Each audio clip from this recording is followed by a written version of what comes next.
दोस्तों आज बात करेंगे ओवर थिंकिंग के बारे में कि हम बहुत ज़्यादा सोचते हैं। मिसाल के तौर पर अगर हमारी कोई परेशानी कोई प्रॉब्लम चलो 4 दिन के बाद आने वाली है तो हम आज से ही उस प्रॉब्लम के बारे में सोचना शुरू कर देंगे और 4 दिन पहले ही अपने दिन रात का सुकून बर्बाद कर देंगे। और कई बार वो प्रॉब्लम बहुत छोटी सी होती है लेकिन हम उसे अपने दिमाग में कई गुना ज्यादा बढ़ा चढ़ा कर सोचते रहते हैं और ज्यादातर आज के दिन को जीने के बजाय हम अपने पास्ट अपने पिछले बीते हुए कल को दुरुस्त करने के बारे में सोचते रहते हैं। और हमें इस बात का भी बखूबी पता होता है कि हम अपने पिछले गुजरे हुए कल को दुरुस्त नहीं कर सकते, लेकिन फिर भी हम सब अपने गुजरे हुए कल को ज्यादा सोच सोच कर दुरुस्त करना चाहते हैं बजाय इसके कि जो हमारा आज है, जो कुदरत ने हमें आज का दिन दिया है, इसे एंजॉय करने के हम अपने फ्यूचर या अपने पास्ट की फिक्रों में ही उलझे रहते हैं और अपने प्रेजेंट अपने आज के दिन को नहीं जी पाते। ऐसे ही एक लड़का बहुत ज्यादा सोचों में उलझा हुआ था।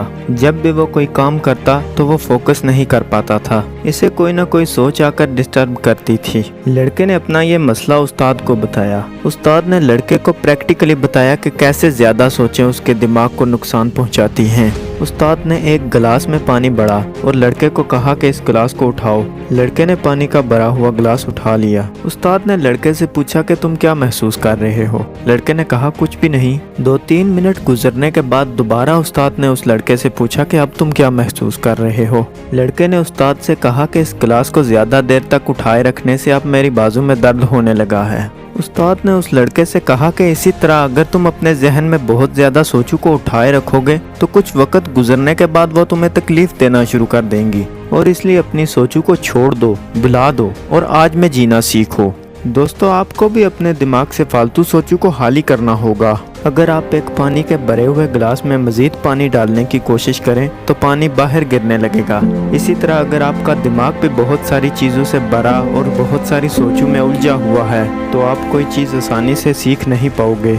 एक फादर अपनी बेटी को बैडमिंटन का अच्छा प्लेयर बनाना चाहता था, इसलिए फादर अपनी बच्ची को अच्छे ट्रेनर के पास ले गया। उन्होंने देखा कि ट्रेनर के पास पहले ही एक बच्ची और उसके डैड मौजूद हैं और वो फादर भी अपनी बच्ची को बैडमिंटन सिखाने के लिए ट्रेनर के पास लेकर आया है। ट्रेनर से उसने पूछा कि कब तक मेरी बच्ची सीख जाएगी? ट्रेनर ने उसे कहा कि आपकी बच्ची 6 मंथ या 8 मंथ में सीख जाएगी। अब यह बच्ची और इसके वालिद ट्रेनर के पास गए और बच्ची के वालिद ने पूछा कि मेरी बच्ची कब तक सीख जाएगी? ये पहले भी 2-3 महीने आसपास और अच्छे खेलने वालों से सीखती रही है। ट्रेनर ने उसे कहा कि आपकी बच्ची 10 महीने या 1 साल में सीखेगी। अब बच्ची के डैड ने हैरान होकर उस ट्रेनर से पूछा कि मेरी बच्ची पहले भी 3-4 महीने खेलती रही है लेकिन फिर भी ये 10 महीने या 1 साल के अरसे में सीखेगी, लेकिन उस दूसरी बच्ची ने कभी भी ये खेल खेला ही नहीं है तो वो फिर क्यों 6 मंथ या 8 मंथ में सीख जाएगी? ट्रेनर ने कहा कि आपकी बच्ची जो गलत मूव सीख कर आई है 2-3 महीने तो इसके दिमाग से वो चीजें मिटाने में लग जाएंगे,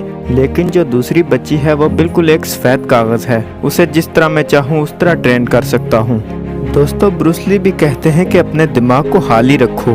ब्रूस ली कहते थे कि जब भी मैं किसी से फाइट के लिए जाता हूँ तो मैं अपने जहन में हरगिज ये नहीं सोचता कि अगला मुझ पर इस तरह वार करेगा और मैं उससे इस तरह बचाव करूंगा, या फिर वो मुझे इस तरह किक मारेगा और मैं इस तरह ब्लॉक करूंगा, या मुझे वो ये कहेगा और मैं आगे से ये कहूंगा। ब्रूस ली कहते हैं कि अपना दिमाग बिल्कुल शांत और खाली लेकर जाओ और जब अगला आप पर कोई वार करेगा तो आपका दिमाग ऑटोमेटिकली उस सिचुएशन को हैंडल कर लेगा। और अगर आप पहले ही बहुत ज़्यादा सोच कर अपने दिमाग पर बहुत सारा प्रेशर बनाकर अपना गर्म दिमाग लेकर जाएंगे तो आपका दिमाग सही और जल्दी फैसला नहीं ले पाएगा क्योंकि उस पर पहले ही बहुत सारा प्रेशर है। तो इसलिए दोस्तों हर वो काम जो आज आपके इख्तियार में नहीं है उसको उसके आने वाले वक्त पर छोड़ दो, उसके बारे में मत सोचो, उस सिचुएशन को उसके वक्त पर छोड़ दो। और अगर इस वीडियो से आपको कुछ सीखने को मिला है तो हमारे YouTube चैनल हमसे लेके को ज़रूर सब्सक्राइब करें। मिलते हैं किसी और वीडियो में, तब तक के लिए खुदा हाफिज़।